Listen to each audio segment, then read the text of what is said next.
in those current affairs, given that so much happens on a daily basis, Apa Mzansi, it's not that we are surprised by any of the things that happen, food. It's more that we are interested in knowing if things are getting any better or if they are getting worse.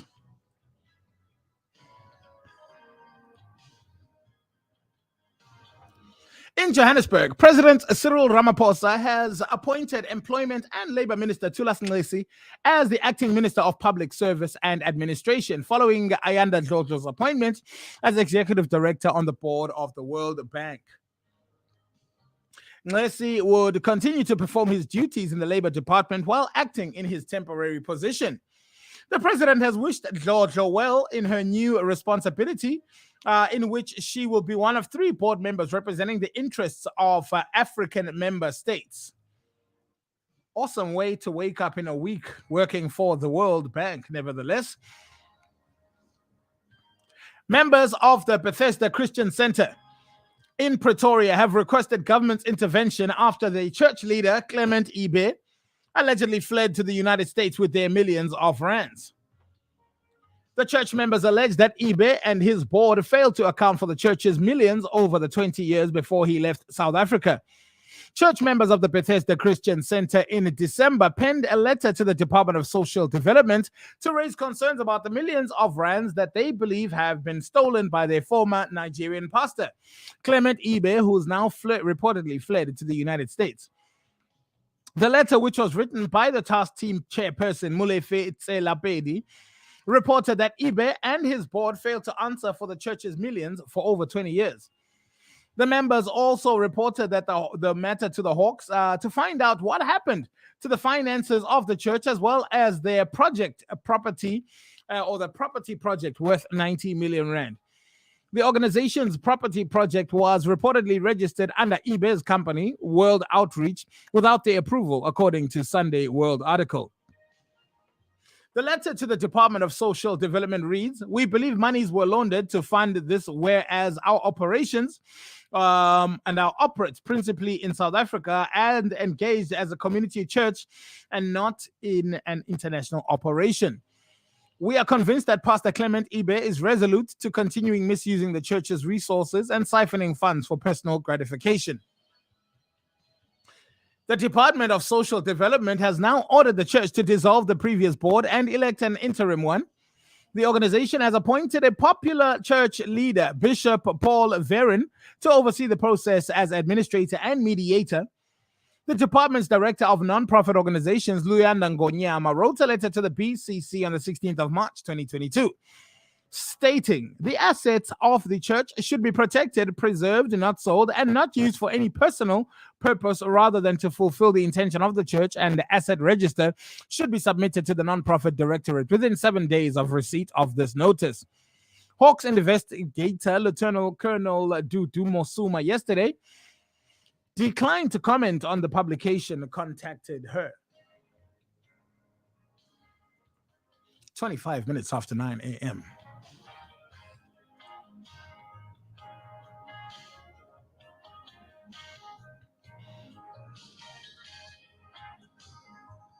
Political parties in Tshwane have welcomed the dismissal of Chief Audit Executive Moketsi Nzimane after the Mayor Randall Williams said he was found guilty of misconduct, saying it would send a strong message to men to respect women in the workplace.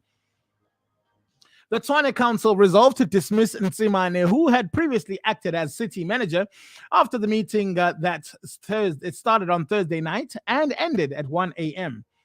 Nzimane was suspended by the council on January 18 last year after allegations of sexual harassment were leveled against him.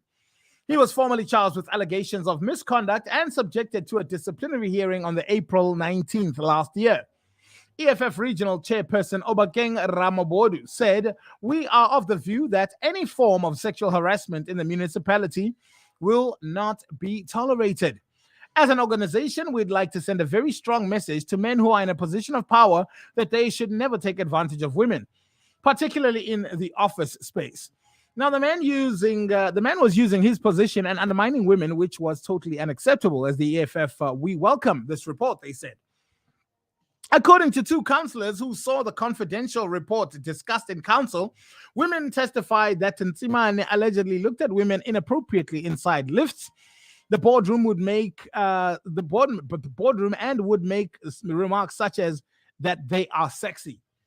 Ntsimane went to the labor court to try and get his suspension lifted and his disciplinary process annulled, but his application was dismissed with costs on the 10th of May. He did not respond to calls. Asked via text if he was aware of the decision and if he would be challenging it or not, Ntsimane responded not nor received the same. Any falsehood will be challenged at the High Court. He did not respond to follow-up questions at the time of them going to print. The ANC also welcomed the decision, saying the disciplinary process vindicated the ANC Women's Caucus. We believe the city is complicit when it comes to many forms of harassment in the workplace. We will demand that victims of Mr. Ntsimane should be supported and offered counseling, and a campaign on GBV must be launched in earnest, said ANC Chief Whip Aaron Malulega. On Monday, Tshwane Mayor Randall Williams said in a statement, disciplinary process for senior managers in local government are extensively legislated in terms of Local Government Municipality Systems Act 2000, Act 32 of the year 2000. As such, the city ensured that due process was followed throughout this matter.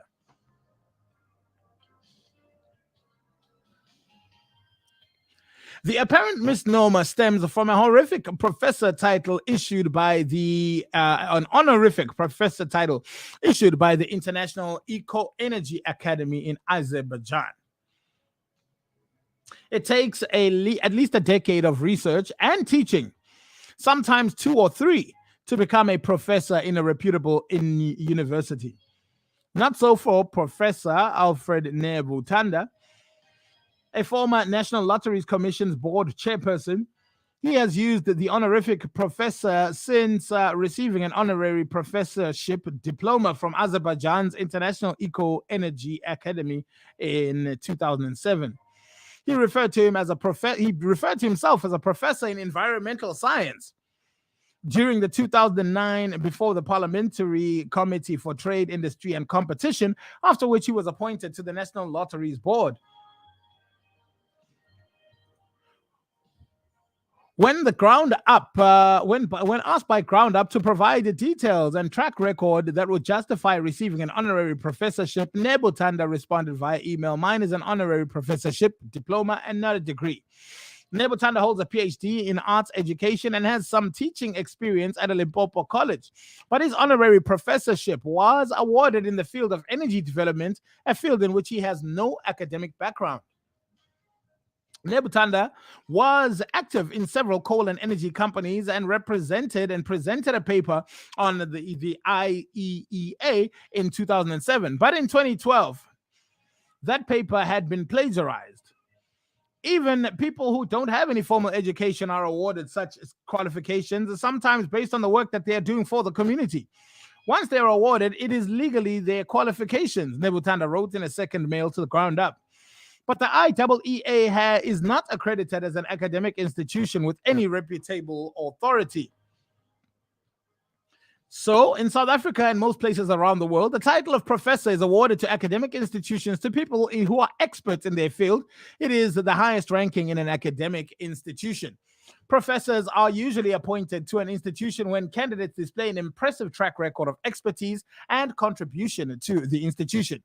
In some cases, however, the appointment expires after a specific period, usually 5 years, after which it will be renewed. Elsewhere in the world, honorary professors are often required to make continued contributions to the institution, usually through lectures, seminars, or supervision of PhD candidates. In the UK, appointments are made for a fixed term, usually 3 years, and renewable, but Nebutanda's award was a once-off as far as we can ascertain. He also declined to comment on questions about the IEEA's legitimacy. The IEEA could not be reached for comment. Nebutanda has denied allegations of corruption. 29 minutes before 10 a.m. Recent developments show how deeply the ANC's step-aside resolution is intertwined with the struggle between Cyril Ramaphosa's stated agenda of renewal and the RET faction of the party.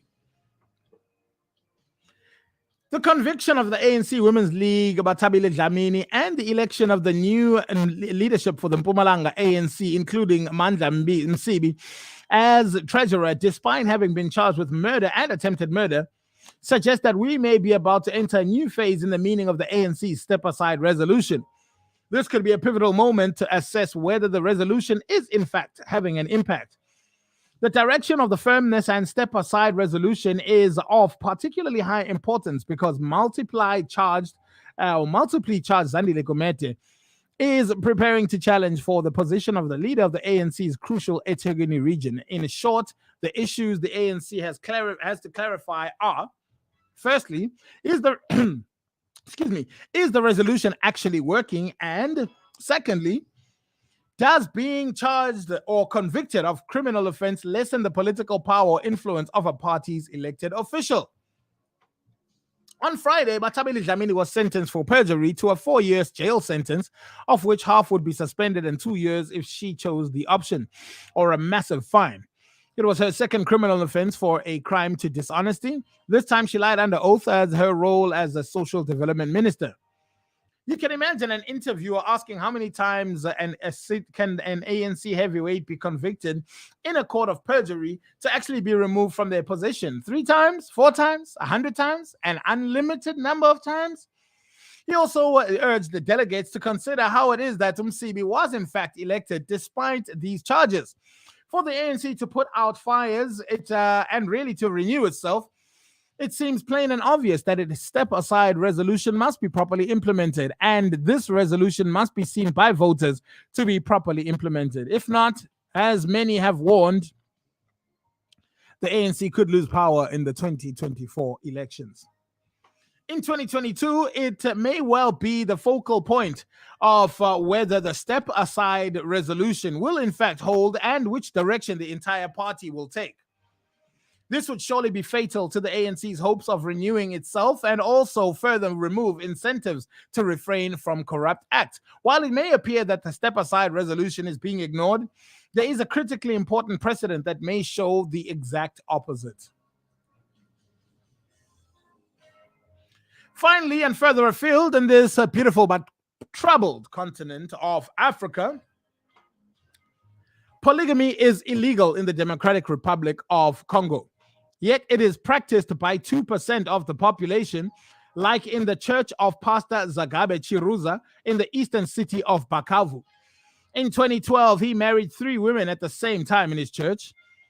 Pastor Zagabe Chiruza, leader of the Primitive Church of the Lord, is convinced that polygamy is a divine institution.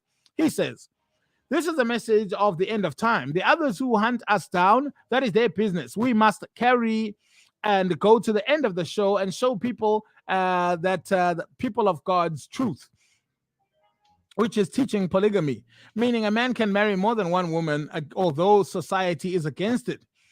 3 live with him under the same roof in Bukavu, the 4th in Bujumbura, Burundi, where some of his children are studying. Yaele, one of the wives, says she lives in harmony with her co-wives, but the situation is different with her neighbors. She says, when I was still alone at home, I had a good relationship with all the neighbors. But when my husband got married to other women, all the neighbors cut contact with me. They all ran away. Nowadays, we only greet each other on the way, but they don't visit us anymore, and that's how it is."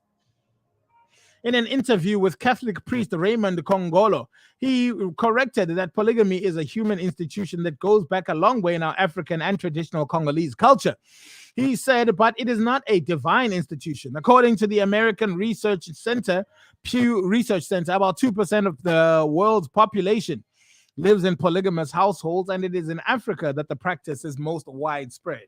We are extraterrestrial. We are KNR.